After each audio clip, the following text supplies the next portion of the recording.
out there, and thank you for joining us on Ozarks First Plus. It is time for Put Me In, Coach. Jesse Inman and Chris Pinson coming to you live here in the Ozarks First Plus studios, or at least half of us are. Chris Pinson is live in Frisco, Texas, and today we are talking all things college football and all things Missouri State Bears football as they prep for the Xbox Bowl. Thanks for being here. And Chris, you're having a great time down there in Frisco for the Xbox Bowl. We've got a lot to cover here, but man, let's just jump straight into it. We only have a half hour here. What has the atmosphere been like in Frisco as the Bears gear up to play in their first ever bowl game tonight at 8 o'clock, taking on Arkansas State? What has it been like there the last 24 hours? Jesse, it's been unbelievable, man. I mean, when I tell you that Bear Nation has showed up and showed out, I mean, it's crazy. I mean, look over my shoulder. You've got a giant cohort of Bears fans here outside Cambria Hotel. You know, this has been put on by Will Fisher and Company, the local Budweiser distributor in town.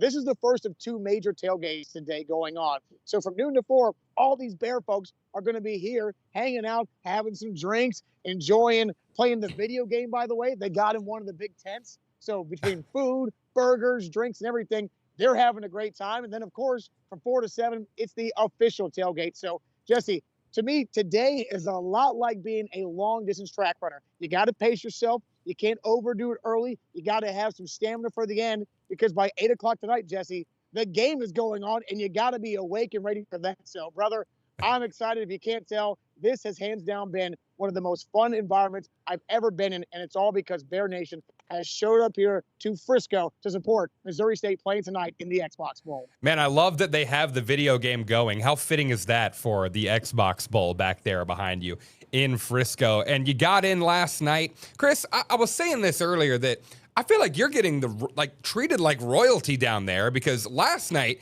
you got to get in to the VIP sort of pregame party. Talk about that. And we've got some video you took there from the Dallas Cowboys headquarters. Oh, dude, yeah, right. Listen, the Star is a 91-acre complex, brother. It's insane what Jerry Jones did with dynamite and money. And so last night, right there inside the Lucchese Lounge, which, by the way, is about 30 feet away from all 5 replica Lombardi trophies and the Super Bowl rings. So they had a nice party for 100-plus Bear supporters and alumni last night. Private gig. Missouri State Athletic Director Patrick Ransdell was there, several other prominent figures. And all these folks just had a great time being a part of this. And again, coming together, sharing in the spirit and the joy of being Bear brothers and sisters and having a great time just talking about the glory days of Jackie Stiles and the Final Fours, the College World Series in 2003. And of course, now we're here, right? We are here in the midst of the biggest bowl game in the history, the biggest football game in the history of Missouri State football. So, dude, this has been so much fun. And like I said, I'm trying to pace myself because today is going to be long, but so much fun. Yeah, I know you've got some experience in the pacing yourself as it goes. I know how you are. So, hey, that's as for the flavor of Frisco. You've encapsulated that really nicely for us. But we got to talk about the game itself. When we were putting this show together, a lot has changed since then, including a change at the helm for Missouri State, and that's kind of the big storyline going into this game for Missouri State. Nick Petrino taking over head coaching duties. What do you think this means for the Bears tonight? It's big. I mean, look, right? Obviously, the parallels are so crazy. Nick Petrino came here in 2020 with his father, Bobby Petrino, who was the head coach here for 3 years. And then he left, right? And since then, he kind of been around, been in Arkansas, been the offensive coordinator, just like his son, Nick, has been here. Well, earlier this season, after Sam Pittman got fired at Arkansas, Bobby took over. Now that Ryan Beard has left the program, Nick Petrino takes over from OC to head coach. So, again, the parallels are funny. And Nick talked about on Wednesday at the team presser how much he has leaned on his dad, right? I mean, he grew up the son of a coach, so he understands the X's and O's. But when you're talking, Jesse, about leading men, right, leading a whole game experience, not from an OC standpoint, from a head coach, that's a bigger ask. And so for him, having that experience in his back pocket, having his father as his confidant and trusted advisor, I do believe it will pay dividends. And I will say this, talking to Corey Riggs today, the voice of the Bears, he believes that with Petrino at the helm, more than usual tonight, we are going to see them take the top off this offense and maybe have some kind of gadget plays and trickery we haven't seen in a long time from this Bears offense. I'm hoping so. And I heard from Dan Lucy yesterday that Bobby Petrino has been hanging around, with the Bears giving his son a hand here the last few days in the wake of all of this news. And he talked about the explosiveness of the offense and what is expected. Well, as far as the betting lines go, it's been reflected there as well. I've been kind of keeping an eye on what the lines have been looking like for this as far as betting goes. Of course, as folks know, you can sports bet in Missouri now, and you can in Arkansas as well. So fans of both schools may have a little wager on this one. Let's take a look at the betting lines on that one. It's changed a little bit. Missouri State is the underdog in this game, a 1.5 point underdog for the spread on this one. The total, it has changed since we last talked from 56.5. It is they've lost a couple of points on that over under. It's looking at 54.5 right now. So if you're of interest there. The line on this one as well for money line, if you're picking just a straight up winner, this is a pick 'em game here, Chris. So as you can tell by the spread, it's very tight. So I think it's now minus 104 for Missouri State on the money line, minus 112 for Arkansas State. And what that means for the odds makers is it's a pick 'em. It is anybody's ball game tonight. It is, and that's the best part. Look, Arkansas State, they have gaudy numbers at quarterback because they like to. I mean, they throw the ball around the yard. Jesse, they do. Yeah. Let's take a look at their facts. Okay. We're talking like early 2000s Texas Tech Graham Harrell kind of throw the ball around the yard. Okay.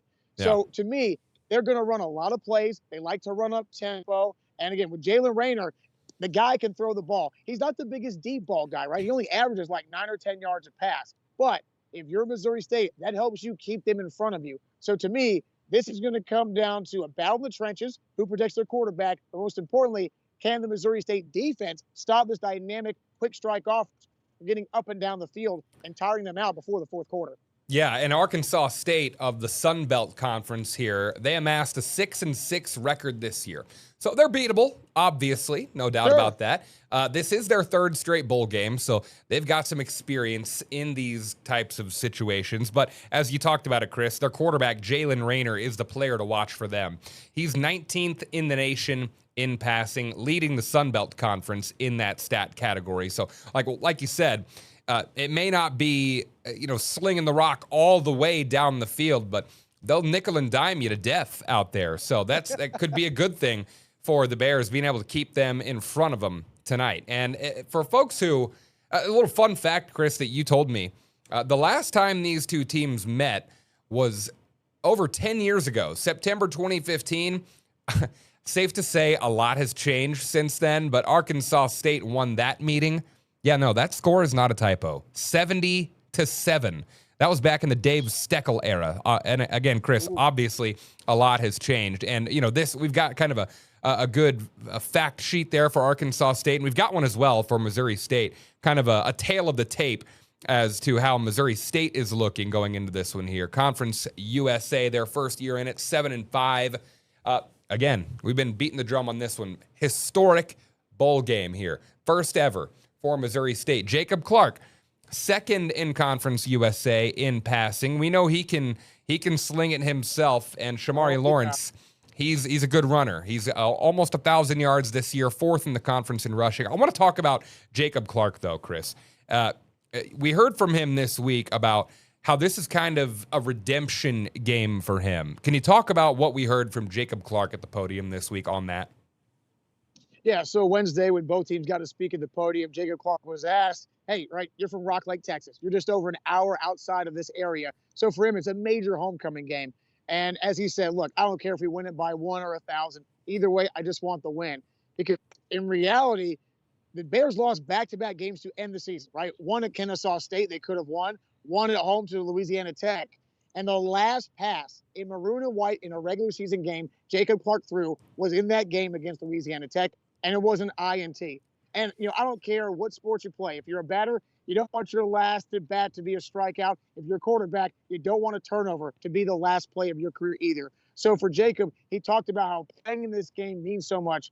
But remember, Jesse, he's a very smart player. He's very reserved. So I don't think that he's going to be overly emotional about the game. I don't think he's going to let emotions get the best of him. I think, like usual, he'll go out there, be this steely nerve guy that everybody can depend on, get in game mode very quickly, and hopefully be able to matriculate the ball down the field with ease, and the Bears can put up a lot of points. And we can see Shamari Lawrence, who, by the way, is 36 yards away from going over 1,000. So if we can get a W, Clark plays well, Shamari breaks 1,000 on the season, brother, I think this will be the icing on the cake for what has been a truly momentous season for the Bears. Yeah, it could check a lot of boxes tonight in what would be an absolute bit of history for this program. And that game tonight, 8 p.m.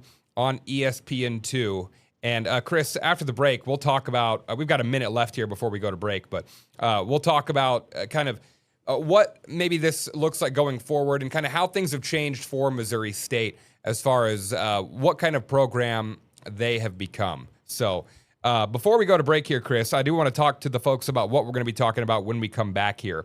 College football playoff, it starts tomorrow.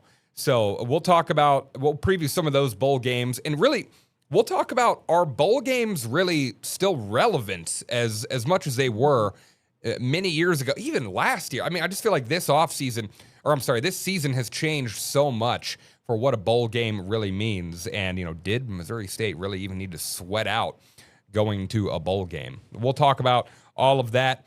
And, a list of teams that have declined bowls. A lot to get to here on Put Me In, Coach. Stay with us here on the Ozarks First Plus app. We will be right back after this quick break.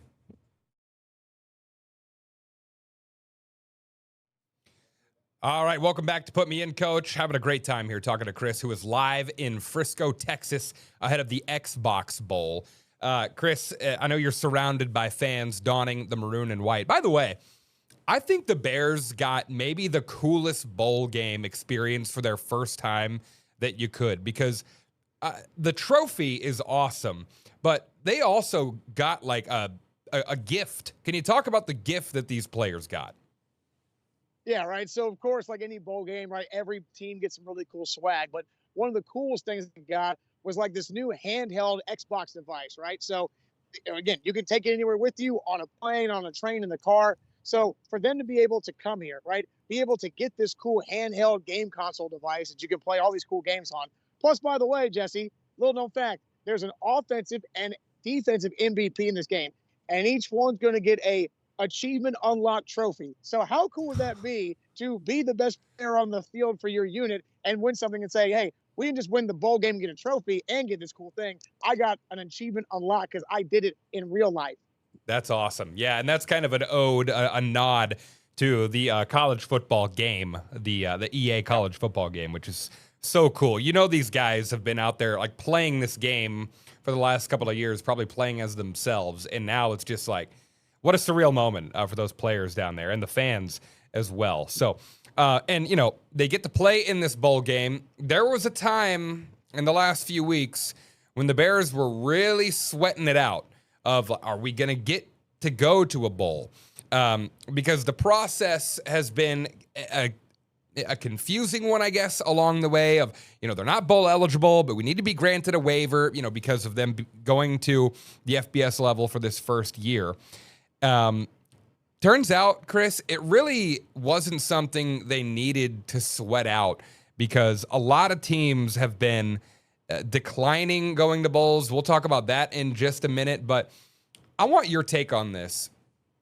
How relevant do you think are bowl games still relevant? That's the question that has been asked in national media a lot this week. Let me get your take on this. If you're a school like Missouri State, this is your first ever bowl game, the answer is absolutely yes. This is agreed, relevant, right? Because again, right, it's your first year at the FBS level. A lot of people doubted you'd even place well in the new Conference USA you joined, but guess what? You proved both wrong, and you got to a bowl game. So for Missouri State, this is in fact a historic moment.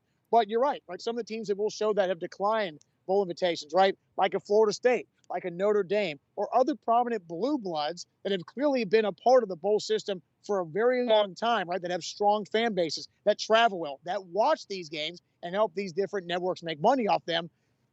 Look, between iconic or between major players of each team sitting out because their team didn't go to a great bowl game, so they're going to go rest up and prepare for the draft. Or in this case, if you're a team like Notre Dame and you didn't make the 12-team playoff, so you choose to not join, no offense, the answer is overwhelmingly yes. The bowl system is becoming irrelevant, and I hate that because, Jesse, you and I are over 30 years old.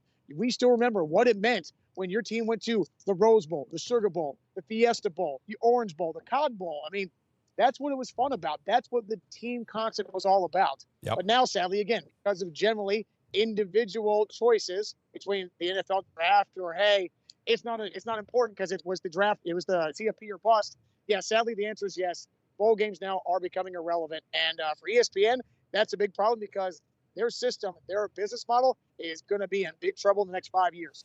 Yeah, I think you made a great point, though. I mean, the biggest caveat to this, Missouri State is in such a unique position because I think you're right. Like, for those blue blood teams who have declined bowl invites, and we've got a big list of those, it has grown. These 10. These 10 teams. Nice.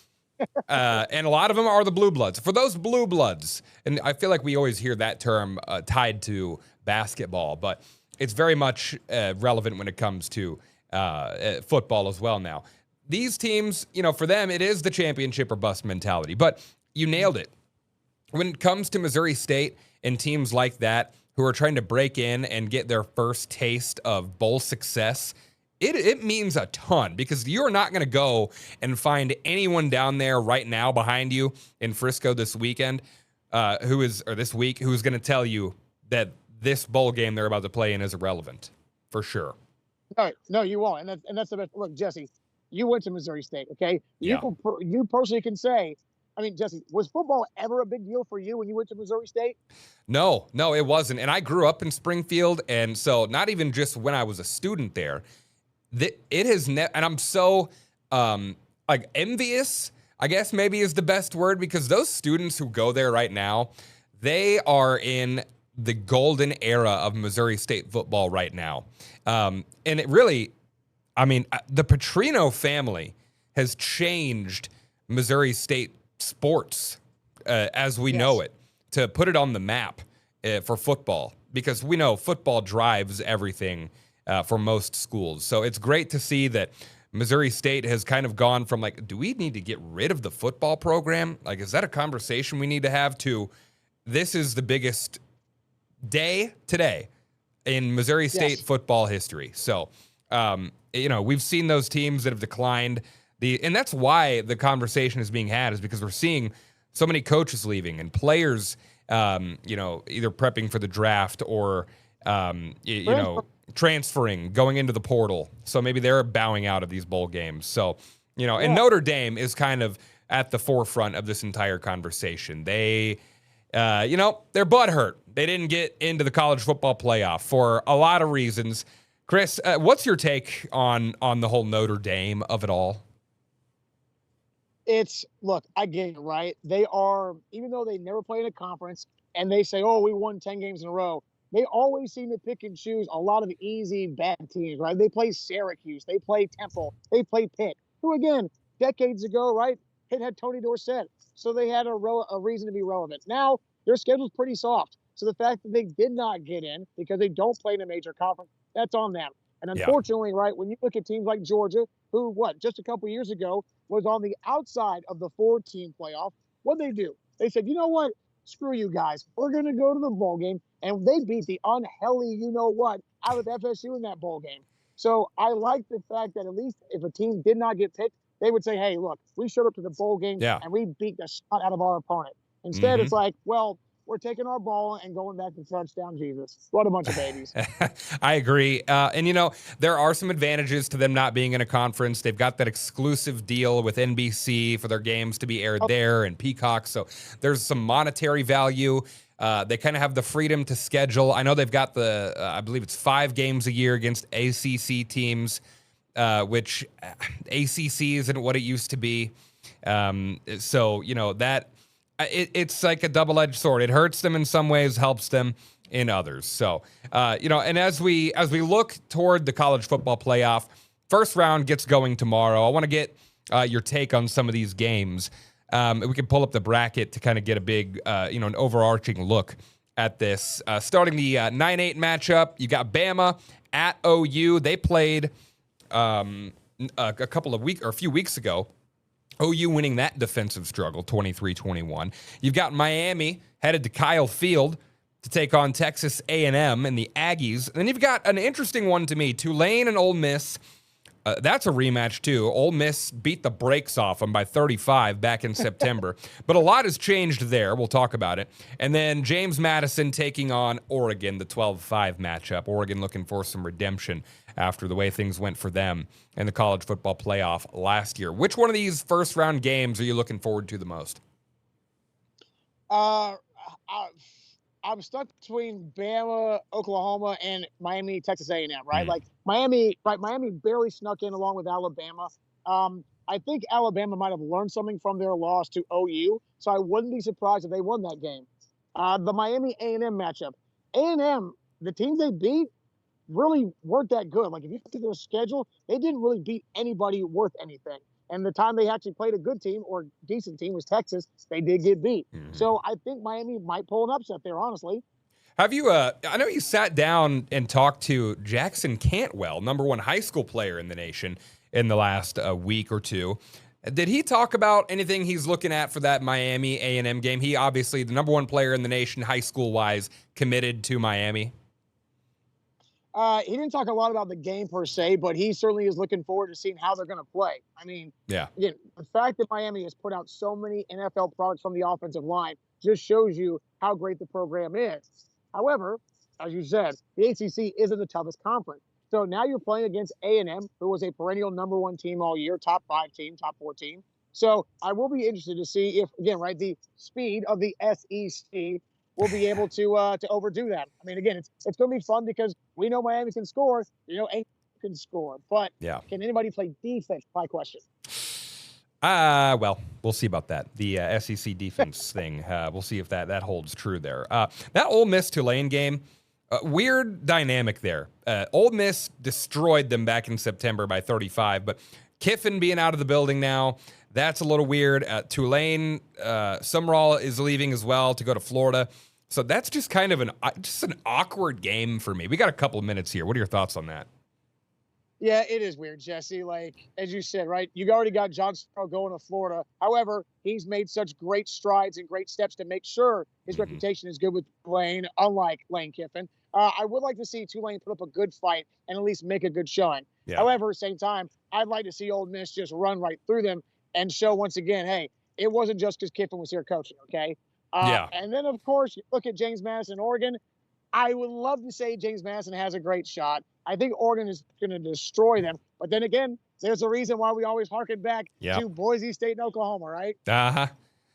Yep. Hey, 30 seconds here, Chris. What can people expect from our coverage the rest of the day? Rest of the day, right? So I'll have more social media updates coming for you across the next 8 hours. And then I'll be live at 5, 6, and 6:30 on Ozarks First Newscast. And then at 9 o'clock and 10 o'clock on Ozarks First, giving you the first half highlights from tonight's bowl game. Don't miss it. It's going to be awesome. Bears, Xbox Bowl, baby. Cannot wait. All that coverage going to be on OzarksFirst.com as well. 8 p.m. Xbox Bowl. You can watch it on ESPN2. Chris, have fun, man. Thanks for watching, folks.